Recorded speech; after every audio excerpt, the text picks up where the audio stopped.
여러분 피곤하시죠? 정상적이라면 이때쯤 되면 피곤할 것 같아요. 3주째 오면서 아마 어제, 오늘, 내일 굉장히 피곤하실 것 같은데 특세를 잘 하시려면 잠을 잘 주무셔야 됩니다. 어제 못 자신 분들 오늘 어떻게 하겠어요? 이미 아침이 됐는데 그래도 하나님의 은혜를 사모하면서 특별히 이 시간에 주님께서 나를 붙잡아 주실 것을 소망하는 가운데 이 말씀 속으로 같이 들어가 봤으면 좋겠습니다. 그래서 제가 어저께 와보고 오늘 시작은 재미있는 이야기를 해드려야 되겠다 이렇게 마음을 바꿨습니다. 근데 이 타교에서 재미있는 이야기 하는 게 쉽지가 않아요. 왜냐하면 제가 하는 이야기가 재미없을 수도 있고 또 그 이야기를 알고 계신 분도 있을 것 같아요. 그래서 일단 저는 재미있는 이야기를 해드릴 테니까 여러분은 무조건 웃어주시기 바랍니다. 히말라야 산에 어떤 선교사님이 혼자 이제 산길을 가고 있는데 호랑이를 만났답니다. 호랑이가, 이게 웃자고 하는 얘기입니다. 호랑이가 엉 하고 선교사님에게 달려드니까 이 다리에 힘도 풀리고 해서 푹 주저앉은 김에 내가 마지막 기도를 주님 앞에 드리고 가야 되겠다 하고 기도를 시작을 했는데 호랑이한테 먹혔을 것 같은데 시간이 꽤 지나도 괜찮은 거래요. 그 눈을 살짝 떠보니까 호랑이가 기도를 하고 있더래요. 너무 특이하기도 하고 좋기도 해가지고 이제 호랑이 눈 뜰 때까지 기다렸다가 아니 호랑이도 기도를 하냐고 그랬더니 호랑이가 그럼 너는 식사 전에 기도도 안 하냐 그랬답니다. 오늘 설교 제목은 기도입니다.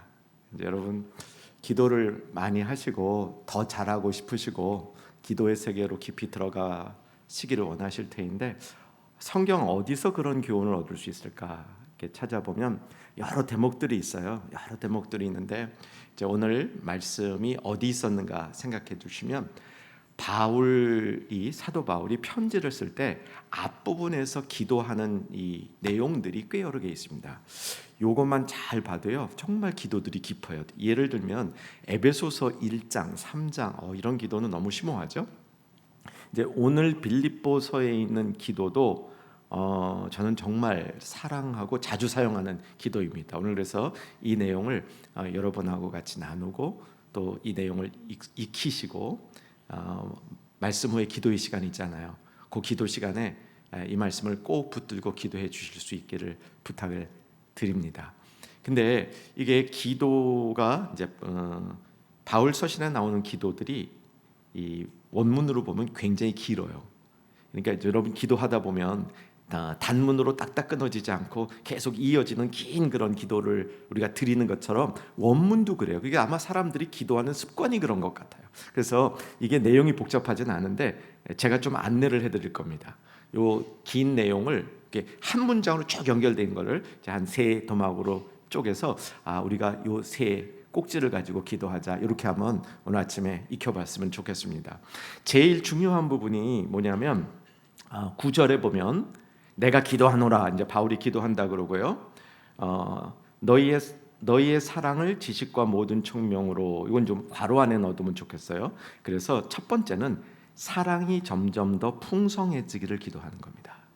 여러분 이제 이 말씀 듣고 오늘 한번 나를 위해서 또 우리 여러분 자녀들이 있으시면 자녀 손들을 위해서 그리고 교회를 위해서 사랑이 점점 더 풍성해지기를 기도해 보시기 바랍니다. 두 번째는 사랑이 점점 더 풍성해질 때 그 풍성해진 목적지, 풍성해짐으로 어디에 이르러야 하는가 그 목적지를 진실하여 허물 없이 그리스도의 날까지 이루고 이렇게 설명합니다. 그 다음에 이제 마지막에 최종적으로 이걸 누리는 겁니다. 그게 11절에 나오는 대로 의의 열매가 가득하기를 기도했습니다. 자, 정리해 보겠습니다. 첫 번째 뭐를 위해서 기도했냐면 사랑이 점점 더 풍성해지기를. 두 번째는 진실하여 허물 없이 그리스도의 날까지 이르기를. 마지막에 의의 열매가 가득하기를. 참 멋진 기도라고 생각합니다. 저는 믿음에 있어서 친가보다는 외가 쪽에 더 영향을 받았습니다. 저희 외가는 이제 대대로 믿음의 집안이고요. 저희 친가는 친할머니가 교회를 다니셨는데 할아버지 전도를 잘 못하셨어요. 그래서 할아버지가 끝까지 믿음을 갖지 못하셨고, 저희 아버님도 자식들이 교회 나가는 건 허락인데 본인이 믿음 생활을 하지는 않았습니다. 근데 이제 저희 할머니, 이제 친할머니죠, 홀로 이제 믿음 생활을 하시면서 저희 손주들에게 하는 기도를 이렇게 놓고 보면요, 그 당시에 그 할아버지들이 이런 기도 많이 했어요. 요즘 별로 안 하는데, 머리가 될지언정 꼬리가 되지 말게 하시고. 기억나시죠? 네, 귀에 익숙하시죠? 네, 신앙생활 오래 하신 분들은 그 시대 어르신들은 자녀들을 위해서 기도할 때 신명기의 기도 있잖아요. 머리가 될지언정 꼬리가 되지 말게 하시고. 이게 이제 기도의 아주 그 앞부분에 있는 게 제일 앞서서 기도하는 부분이었는데, 여러분은 여러분 자손을 위해서 무슨 기도를 하고 계십니까? 공부 잘하고 엄마 아빠 말씀 잘 듣고 좋은 직장 갖고 좋은 가정 이루고 신앙생활 잘하고, 이렇게 여러분 기도하시는 기도의 내용들이 있을 겁니다. 근데 오늘 바울이 한 기도가 어떤 기도인지를 한번 생각해 보십시오. 바울이 했던 이 기도의 문맥은 빌립보 교회에 있는 성도들을 자신의 자녀처럼 생각한 겁니다. 영적인 자녀처럼 생각한 거고요. 바울이 같이 있는 것이 아니라 떨어져 있습니다. 바울은 다른 장소에 있습니다. 다른 장소에 있으면서 이제 아마 그 사도행전 끝에 나오는 로마 그의 감옥이라기보다는 감금. 어저께 디모데 후서는 그 다음 이야기예요. 사도행전 끝 얘기가 아니고 거기서 풀려나고 한 5년쯤 지난 다음에 진짜 순교하기 직전이고, 그 전에 사도행전 뒤에 끝부분에 보면 바울이 로마 감옥에 감금된 적이 있었는데 그때 빌립보서를 썼거든요. 그러니까 로마 감금 상태에서 빌립보 성도들을 자신의 영적 자녀라고 생각하면서 멀리 떨어져 있는 상태에서 그 자녀들을 위해서 기도를 하고 있는 겁니다. 근데 그 기도의 일성이 뭔지 아세요? 뭐였죠? 사랑이 점점 더 풍성해지고. 여러분, 이 기도를 배워보시고 익혀보시고 사용해 보시기 바랍니다. 사랑이 점점 더 풍성해지고. 교회를 위해서는 어떤 기도를 드리시나요? 여의도 침례교회, 여러분이 사랑하고 여러분의 참 인생에 뗄 수 없는 여러분의 교회, 여의도 침례교회를 위해서 여러분은 어떤 기도를 드리십니까? 여러분 여의도 침례교회를 위해서도 기도하실 때 이 기도를 담아보세요. 교회 위에 사랑이 점점 더 풍성해지고.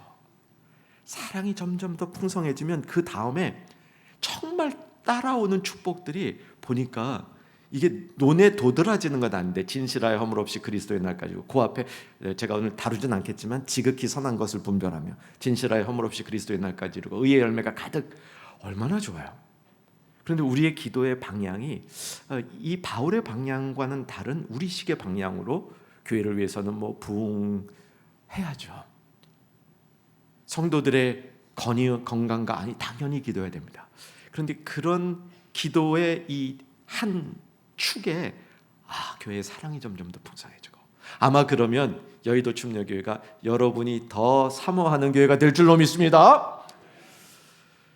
사랑이 점점 더 풍성해지는 길에 오늘 바울이 지식과 모든 총명으로, 그러니까 사랑이 점점 더 풍성해지는 길에 함께하는 게 지식과 총명이라고 얘기합니다. 지식과 총명이 없이 사랑만 풍성해지는 것은 대체로 감성적일 수 있습니다. 사도 바울은 사랑을 감성적으로만 얘기하지 않습니다.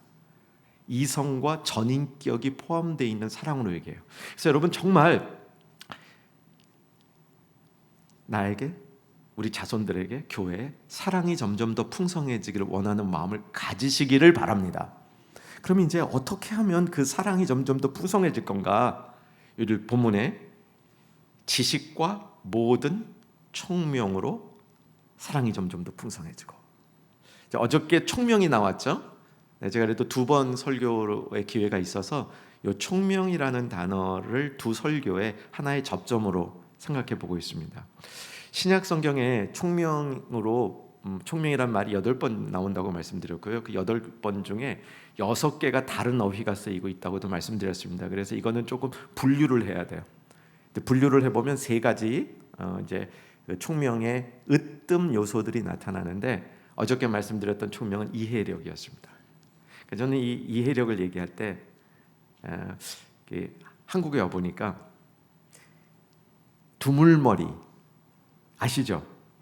두물머리가 남한강하고 북한강이 만나는 지점이잖아요. 남한강과 북한강이 만나는 지점이 두물머리인데 그 성경의 원어에 보게 되면 내가 총명을 얻을 때 뭐가 이해가 되는 거 있죠. 이해가 되는 게 이게 두 줄기의 흐름이 전혀 다르게 흐르는 것 같다가 딱 만나는 거예요. 어느 순간에. 그때 어떻게 돼요? 우리는 인생의 전구가 켜져요. 머리에 번쩍하는 거야. 아, 하나님이 이런 뜻이 있어서 나를 여의도 침례교회로 보내셨구나. 나의 인생의 궤적을 이렇게 인도하여 오셨구나.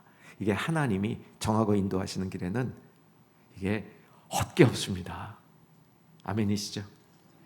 모든 것이 합력하여 선을 이루느니라. 아멘 되시죠? 네. 그래서 하나님이 이렇게 이끌으시는 그 일들이 큰 차원에서 이해가 되는 겁니다. 이때 이제 총명이 생겨요. 그래서 저는 이제 총명을 첫째 이해력, 두 번째는 분별 그 돌파력. 그러니까 이제 어떤 일들이 정리가 돼요. 정리, 그죠? 옳고 그름도 정리가 되고 무엇이 본질인가 비본질인가 이런 것도 정리가 되고. 나아가서 더 중요한 게 무엇이 진짜 최고로 고상한 게 무엇인지도 분별이 되고 이게 이제 총명입니다. 그게 총명이고. 근데 이제 오늘 말씀 다시 돌아옵니다. 첫 번째 기도 제목이 뭐였습니까? 사랑이 점점 더 풍성해지고. 따라한 분들에게 사랑이 점점 더 풍성해질지어다. 근데 사랑이 점점 더 풍성해질 때 지식과 총명이 같이 해요. 근데 여기서 말하는 총명은 감이 좀 달라요. 어떤 감이냐면 여기서 말하는 총명은 이게 상황에 맞는 말과 행동을 하는 겁니다.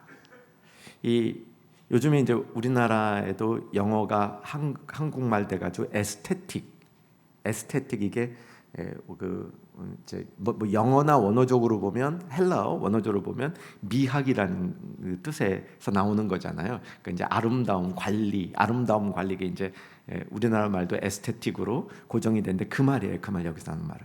근데 그게 그냥 얼굴만 예쁘고 외모만 관리됐다는 뜻이 아니고 이것은요 내면이 잘 조화를 이루겠다는 겁니다. 그래서 여러분 총명을 저는 조화된 힘이라고 믿는 겁니다. 여러분 사랑이 점점 더 풍성해질 때 왜 총명과 함께 가냐면 사랑이 풍성해진 사람은 상황에 맞는 말과 행동을 하기 시작합니다. 엉뚱한 말하는 사람들이 있죠. 엉뚱한 행동하는 사람이 있습니다. 가만 보면 사랑이 좀 약해. 사랑이 풍성해질 때 총명이 따라와요. 이때 총명이라는 것은 상황에 잘 어우러지는 말입니다. 상황에 잘 어우러지는 행동이에요. 위로할 때 위로하고, 권면할 때 권면하고, 책망할 때 책망하고, 앞으로 나가야 될 때 나가자 그러고, 물러서야 될 때 물러서자 그러고, 근데 꼭 결정해야 될 때 생각하자 그러고요, 생각해야 될 때 결정하자 그러고 이런 분들도 있어요. 제가 이제 이민교회를 오래 섬겼다고 말씀드렸고, 이제 처음에는 LA에서, 두 번째는 이제 미 동부 지역에서 이민교회를 이제 오래 섬겼습니다. 동부에 있는 교회를 섬길 때 미국 동부에선 좀 멀지만 중국 선교를 자주 나갔습니다. 중국 선교 나가서 관심을 가졌던 그 지역은 소수민족들이 사는 지역이었습니다. 소수민족들이 사는 지역이었는데 제가 저희 팀과 처음 방문했을 때는 그 소수민족 선교를 하기 위한 중국인 교회였고 그 중국인 교회에 이제 젊은 가정들이 좀 제법 있어가지고 이 젊은 가정들을 위해서 이제 간단한 일일 수련회 같은 걸 했는데 저희 팀에 권사님이 같이 동행하셨는데 이분이 약사세요. 약사신데 남편도 약사세요. 이분에게 간증할 기회가 줬습니다. 근데 그 간증에 배당된 시간이 몇 분이었냐면 무려 5분입니다. 5분 안에 간증을 끝내야 돼요. 근데 이 권사님은 제가 볼 때 참 신실하신 분이고 영적인 어떤 그 능력도 있으시고 이러신데, 제가 보기에는 한 가지 약점이 있다면 이게 좀 길으셔. 그래서 말씀을 시작하면요 5분 안에 끝낼 수 있을 거라는 게 거의 상상이 안 돼요. 근데 제가 무슨 간증을 할지 모르죠. 저한테 있는 이 프레셔는 이분이 5분 안에 끝내셔야 된다는 거야. 근데 하여간 약속이 됐으니까 간증이 시작이 됐고, 이 간증을 딱 시작하는데 저와 제 남편은 캠퍼스 커플입니다. 거기 이제 젊은 부부들이 있으니까 우리는 캠퍼스 커플입니다. 이러고 시작하는 거야. 그리고 이제 우리가 대학교 때 서로를 너무 사랑했는데 어느 날 남편이 이상해졌는데, 이상해진 남편의 뒤를 켜보니까 교회라는 걸 다니기 시작했다고. 그래서 내가 너무 섭섭해가지고 남자친구한테 나랑 관계를 절연할 거냐, 교회를 안 나갈 거냐 물었더니 2, 3일만 시간이 달라고 그러더니, 여러분 이렇게 가면 이 간증이 얼마나 걸리겠어요? 이게 5분에 되겠어요? 근데 이렇게 가시는 거야. 그래서 제가 재밌긴 한 데서 우리 두근두근 한 거죠. 근데 이분이 이제, 그런데 그 다음이야. 그런데 이 남자친구가 교회를 안 가고 나를 선택할 줄 그럴 줄 알았는데 나를 버리고 교회를 가겠다는 거래요. 너무나 억울해가지고 그놈의 교회가 뭔가 다니다가 자기도 예수쟁이 됐대요. 이게 간증 끝이에요. 5분 걸렸어요. 5분 진짜로. 와, 저는요 신기하다 싶었어요. 어떻게 이게 되네 5분 안에. 그리고 끝난 다음에 권사님한테, 권사님 오늘 너무 멋있었어요. 그러니까 그분이 뭐라 하신지 아세요? 제가 질문이 권사님한테 이렇게 물었거든요. 권사님 오늘 너무 총명했어요. 그러니까 권사님이 뭐라고 대답하냐면, 제가 이분들을 사랑해요 그러는 거예요. 제가 여기 오기 위해서 1년 동안 기도했어요. 내가 이분들을 사랑해요 그러는 거예요. 근데 이 말씀이 딱 연결되는 거야. 사랑이 점점 더 풍성해지면 뭐가 어떻게 돼요? 총명이 따라와요. 총명은 뭐예요? 시간, 그 장소와 그 상황에 어울리는 말과 행동이 총명이에요. 총명이 여러 뜻이 있다고 그랬습니다. 그 중 하나가 그 상황의 말과 어울리는 행동, 이게 총명입니다. 자, 여러분 축복합니다. 어제에 이어 오늘도 이 자리에 계신 분들 총명해지시기를 주의 이름으로 축원합니다. 사랑이 점점 더 풍성해져요. 그러면 총명에 이르는 역사가 일어나는 겁니다. 자, 이제 두 번째, 사랑이 모든 지식과 총명으로 점점 더 풍성해지고, 그 다음에 지극히 선한 것을 구별하여, 이건 오늘 안 한다 그랬습니다. 이게 이제 사랑이 점점 더 풍성해질 때 도달하는 목적지가 지극히 선한 것을 우리가 분별하는 분별력이 생기고, 그 다음입니다. 그 다음 뭐라고 돼 있습니까? 자, 잘 안 들려요. 여러분 해보세요. 뭐라고 돼 있어요? 진실하여 허물 없이 그리스도의 날까지 이르고. 여러분 지금 이거 한번 따라해 보셔요. 이게 신기해요. 이게요 한 번만 더 하면 여러분 입에 붙어요. 외우려고 그러지 않아도 입에 붙습니다. 한 번만 같이 해보세요. 시작. 진실하여 허물 없이 그리스도의 날까지 이르고. 여러분만 시작. 진실하여 허물 없이 그리스도의 날까지 이르고. 붙죠? 입에 탁 붙어요. 이거 우리나라 말 번역이 기가 막히게 돼 있는 겁니다. 진실하여 허물 없이 그리스도의 날까지 이르고. 여러분 이거 특별히요, 연세가 좀 되신 분들은 이 기도 제목을 꼭 익히셔야 돼요. 내가 남은 인생은 진실하여 허물 없이 그리스도의 날까지 이르겠습니다. 이게 사랑이 풍성해질 때 진실하여 허물 없이 그리스도의 날까지 이르는 그런 역사를 경험할 수 있는 겁니다. 여러분 진실하다는 말은 이게 이제 지금 원어에 대한 간단한 풀이를 해드리는 겁니다. 진실하다는 말은 동기가 섞이지 않은 상태를 이야기해요. 여기서는 동기가 섞이지 않은 걸 진실하다 그렇게 얘기를 합니다. 이중성이 있거나 모호하지 않은 겁니다. 어저께 말씀으로 돌아가 볼게요. 어저께 디모데후서는 사도 바울이 순교 직전에 자신의 목회와 선교를 이어갈 후계자 중에 하나인 디모데를 불러서 디모데에게 자신이 갖고 있었던 이런 비전과 생각을 전수해주고 무엇보다도 그에게 안수해서 그 안에 성령이 불릴 듯이 일어나도록 하기 위해서 디모데를 부르는 이야기였습니다. 바울이 여러 제자 중에 왜 디모데를 선택했을까요? 디모데전서 1장 5절에 보면 디모데전서 1장 5절 자막 떴네요. 자, 같이 한번 자막 읽으십시다. 시작. 이 교훈의 목적은 청결한 마음과 선한 양심과 거짓이 없는 믿음에서 나오는 사랑이 핵심이야. 근데 사랑으로부터 거짓이 없는 믿음이 나와요. 이게 동역의 조건입니다. 바울과 디모데가 동역을 할 때 거짓 없는 믿음, 이게 디모데에게 바울이 본 겁니다. 그거를. 그래서 이 친구가 내 후계자다, 이 친구가 내 동역자다, 이렇게 바울은 생각했을 것이라고 저는 해석을 합니다.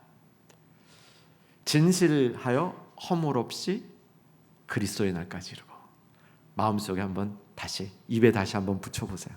진실하여 허물 없이 그리스도의 날까지 이루고. 진실한 것은 이중적 동기가 없는 겁니다. 허물 없이는요, 탈탈 털어서 아무런 잘못이 없는 상태를 말하지 않습니다. 허물이 없다는 요 장소의 표현은 다른 사람들이 실족하지 않도록 배려하는 것을 허물 없는 삶의 대표적인 모습으로 여깁니다. 여러분, 제가 해석까지 다 여러분 기억하지 못하실 것 같아요. 노트에 두시고 한번 복습하시면 꽤 오래 기억은 하겠지만, 그러나 제 해석은 여러분이 잊어버린다 할지라도 성경의 말씀은 입에 달려 있어야 됩니다. 진실하여 허물 없이 그리스도의 날까지 이루고. 진실하다는 게 뭐냐, 허물이 없다는 건 뭐냐, 그저 강사로 오신 목사님이 이렇게 얘기했었다, 그 정도만 하시면 돼요. 근데 부탁드립니다. 진실하여 허물 없이 그리스도의 날까지 꼭 이루시기를 바랍니다. 요즘에 우리 사회에도 이런 말이 있어요. 강한 자가 오래 가는 게 아니고 오래 간 사람이 강한 거야. 이게 뒤집어 보는 역설인데 그것도 일리가 있어요. 근데 진실한 게 오래 가요. 진실한 것만 오래 갑니다. 여러분, 아마 인생을 한 70 가까이 사신 분들은 그 간증을 하실 수 있으리라고 생각해요. 결국 오래가는 건 진실한 것이지 제주 피운 게 아니다. 어떤 분이 이런 간증하더라고요. 어떤 사업을 시작하셨는데 처음에는 막 주변에 그 같은 사업하는 사람이 굉장히 많았대요. 굉장히 많았고 너무 재주 좋은 사람, 너무 능력 있는 사람들이 그 같은 사업을 했는데 나중 가다 보니까 자기 혼자 남았대요. 그래서 제가 물어봤어요. 왜 혼자만 살아남으신 것 같아요? 그랬더니 제가 좀 진실하게 했거든요. 그러시더라고요. 진실하여 허물 없이 그리스도의 날까지 이루고. 저 이제 친할머니 말씀을 간단히 드렸으니까 머리가 될지언정 꼬리가 되지 말게 하시고 외할아버지 말씀을 드리겠습니다. 외할아버지, 저희 외할아버지는 선생님이셨습니다. 함경도 북청 분이세요. 그러니까 1900년대 이제 1905년생이시죠. 그러니까 예쁜이시죠. 그 당시 이제 함경도 북청에서 평양으로 내려오셔서 평양에서 이제 지리를 공부하셨어요. 그래서 지리 선생님을 하셨습니다. 근데 지리 선생님을 하시는데 저희 외할아버지를 제가 어릴 때부터 봤는데, 제 신앙은 외가 짝이라 그랬잖아요. 외가 쪽에서도 우리 외할머니의 신앙이었어요. 외할머니는 어떤 분이시냐면요, 평양에서 유명했던 극성 여성이었어요. 그 극성 여성에 발탁되어서 결혼하신 분이 저희 외할아버지예요. 아주 조용하신 분이었습니다. 진짜 그 선생님이에요, 선생님. 그래서 이 선생님이 65세에 선생님을 은퇴하셨습니다. 지리 선생님 하시다가 선생님을 은퇴하시고 65세까지는 정말 조용하게 사신 것 같아요. 나중에 제가 생각해 보니까 외할머니의 기에 눌려가지고 그냥 이렇게 사셨던 분 같아요. 근데 65세 은퇴하시고요, 본인의 전공인 이 지리에 대한 책을 2권을 쓰시더라고요. 이제 이화여자대학교를 은퇴하셨습니다. 그리고 이제 한국 지리에 대한 책을 쓰시고 이어서 세계 지리에 대한 책을 쓰시고, 그 다음에 뭐를 쓰시냐면요, 이게 기간을 여러분 한번 연상해 보세요. 그 다음에 무슨 책을 쓰셨냐면 성서의 풍토와 지리, 성서에 나오는 이 풍토, 그 책은요, 저도 가끔 봐요. 근데 그 성서의 풍토와 지리에 대한 책을 쓰셨어요.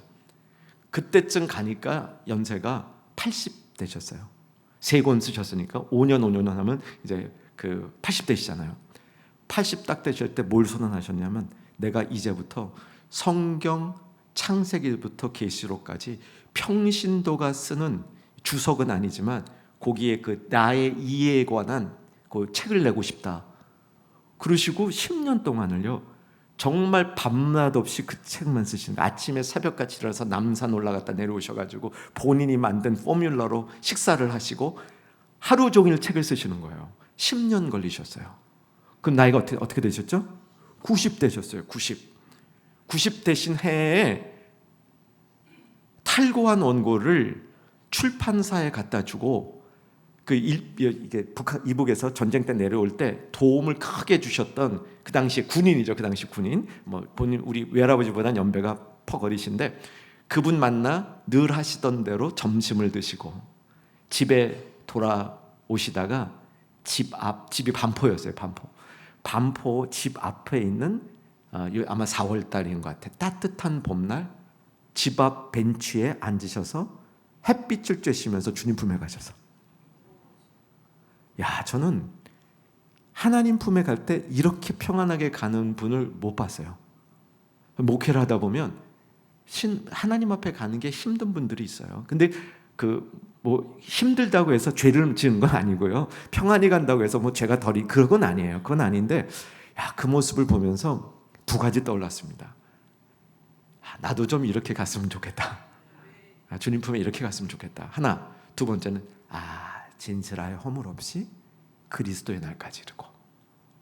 진실하여 허물 없이, 입에 자꾸 붙여보시려는데도요, 진실하여 허물 없이 그리스도의 날까지 이르고. 아멘. 자, 진실하여 허물 없이 그리스도의 날까지 이르게 되면 마지막에 이렇게 따라오는 또 거대한 축복이 하나 더 있고, 이걸 또 기도해야 됩니다. 의의 열매가 가득하기를. 의의 열매가 가득하기를. 사랑이 점점 더 풍성해지고 진실하여 허물 없이 그리스도의 날까지 이르고, 그 인생 가운데 그냥 진실하여 허물 없이 그리스도의 날까지 이르는 그 인생의 모든 여정에서 의의 열매가 가득하기를 기도하는 겁니다. 여러분, 교회를 위해서도 이렇게 기도해 주시기를, 바울처럼 해 주시기를 부탁드리는 겁니다.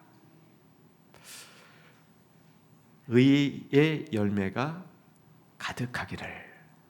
여러분, 열매 그러면 떠오르는 게 있죠. 열매. 무슨 열매가 떠오릅니까? 성령의 열매가 떠오르실 겁니다. 그렇죠?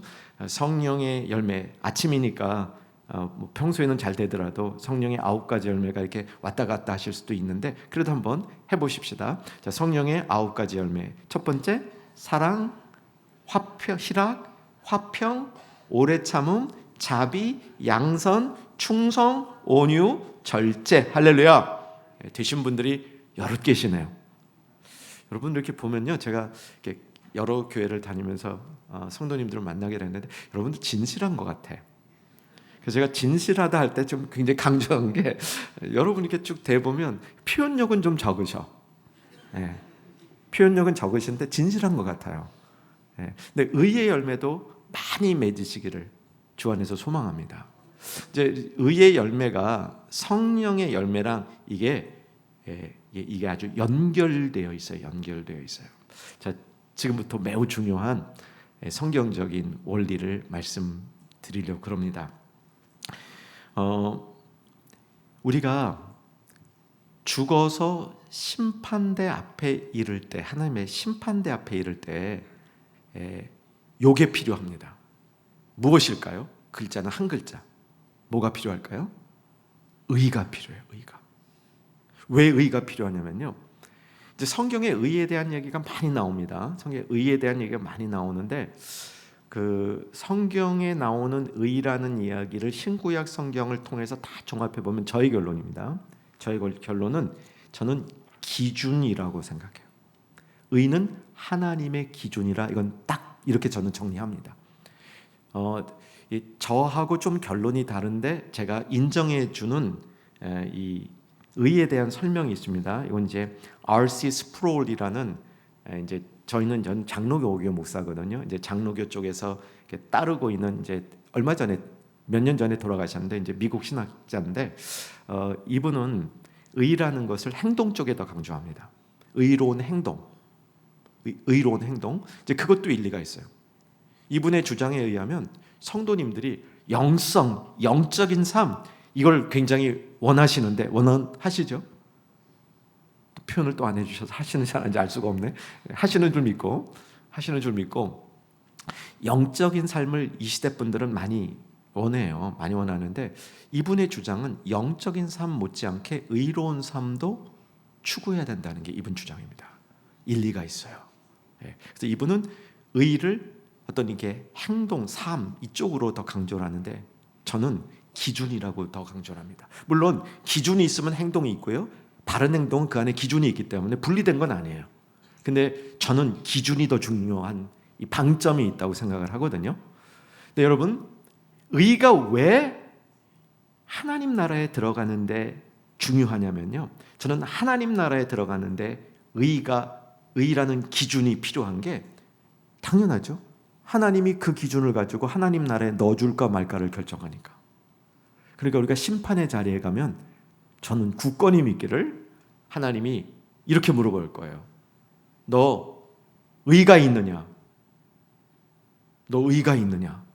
라고 물어볼 거예요. 근데 이거를 너 의가 있느냐? 라고 이렇게 물어보면 여러분 준비되셨어요? 있다라고 자신 있게 답할 그런 준비가 되셨습니까? 되시기 바랍니다. 예. 여러분 반응이 적어서 제가 속으로만 반응하시는 것 같아서 이걸 하고 가야 되겠네요. 천국에 이를 때 준비물이 3개 있다. 이건 제 생각입니다. 3개 있는데 첫째, 미소를 준비해야 됩니다. 딱 심판대에 가면요. 요거는 성경적으로 맞아요. 여러분 이제 심판대 앞에 딱 쓰실 때 심판대 앞에 딱 쓰시면요. 심판장이 누구냐면 예수님이야. 하나님이 심판권을 예수님에게 위임했어요. 그래서 심판장이 예수님이야. 그러니까 예수님을 딱 보면 미소가 져야 돼요. 예수님이시다. 그렇죠? 요것도 좋은데 그 옆에 변호사가 있어. 변호사 혹은 뭐 검사라 그래도 상관이 없습니다. 누굴까요? 성령님이야. 성령님. 성령님을 대언자라 그러잖아요. 대언자. 그래서 성령님이 변호를 해줘. 그러니까 얼마나 신나요. 그렇죠? 신나요. 그래서 미소만 가지고 미소를 이렇게 짓고 그 다음에 그 예수님 앞에 가서 인사를 잘해야 됩니다. 인사하실 때 말씀 많이 들었습니다. 그렇게 하지 마시고 제가 국명호 목사님께 말씀 많이 들었습니다.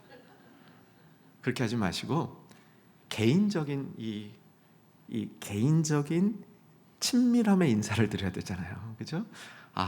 그 마음으로 이렇게 사모하던 예수님 뵙게 돼서 반갑습니다. 어제 만나고 오늘 뵈서 또 뵀네요. 뭐 이렇게 좀 이렇게 친밀성이 있는 인사를 해야 되는 겁니다.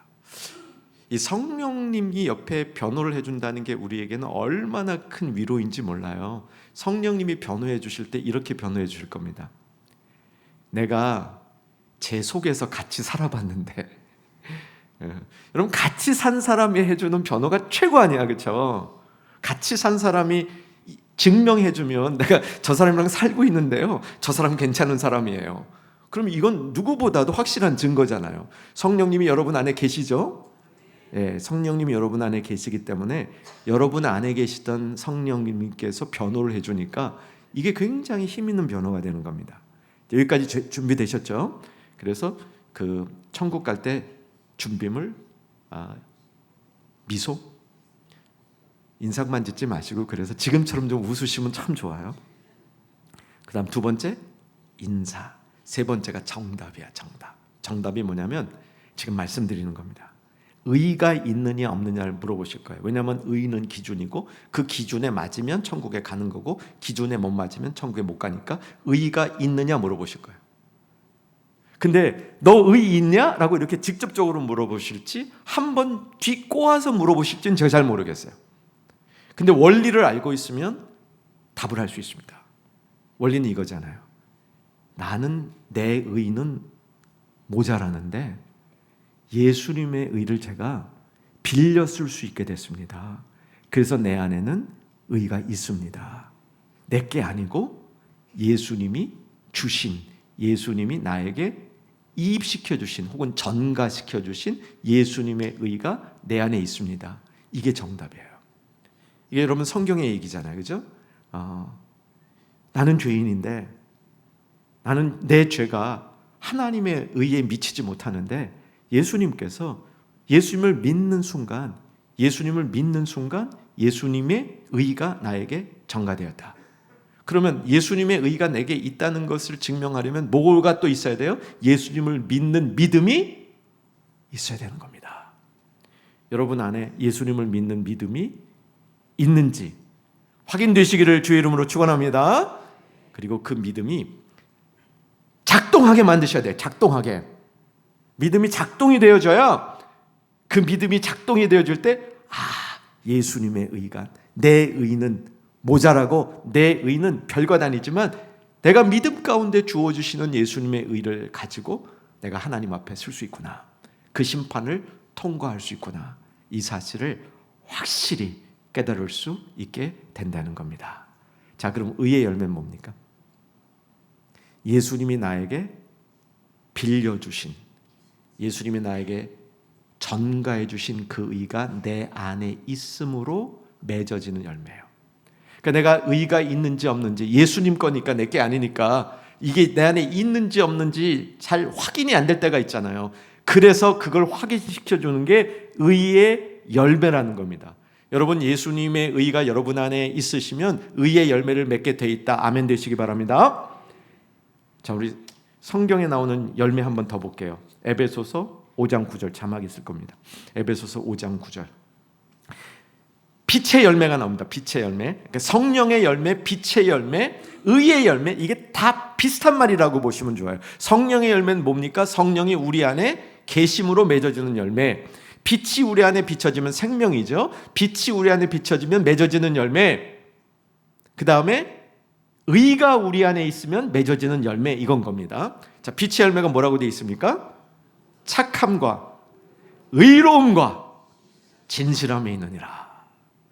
여러분, 이 열매가 꼭 맺어지는 축복이, 그 기도의 시작이 사랑이 점점 더 풍성해지고 지극히 선한 것을 분별하며 진실하여 허물 없이 그리스도의 날까지 이루고 의의 열매가 가득하기를, 이게 여러분 인생의 기도가 될 수 있기를 바라는 겁니다. 마지막으로 이 사진 하나 보여드리고 마치겠습니다. 사진 하나 올려주시고요. 이게 제가 오래전에 입수한 거예요. 여러분 이제 뭐 한번 그냥 보시고 일단 내려주시고 제 얘기를 듣고 한 번 더 보겠습니다. 제가 이제 LA에서 목회를 할 때 이제 의의 열매 이 부분들을 저는 저희 교회에서 정기적으로 이렇게 다시 성도들에게 리마인드 해드립니다. 이제 LA에서 10년을 목회를 했는데 마지막 장례를 집례했던 그 당시에 86세 됐던 안수 집사님이셨습니다. 남자 안수 집사님. 근데 이분이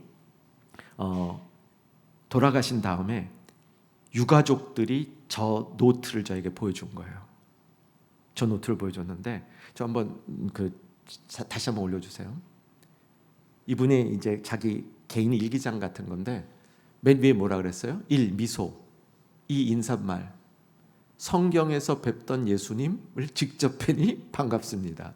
그 다음 예수님의 의로 천국에 왔습니다. 나는 죄가 있지만 믿음으로.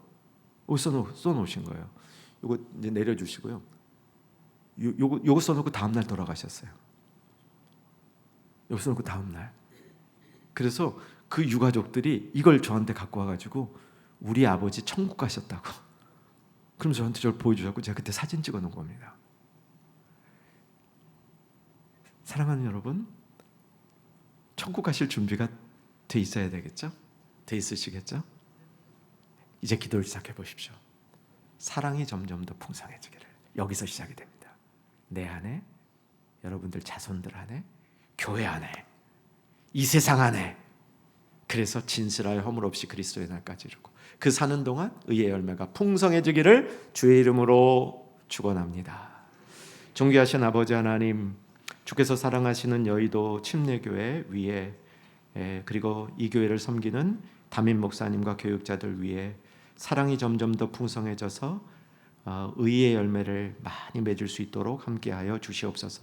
예수님 이름으로 기도하옵나이다. 아멘.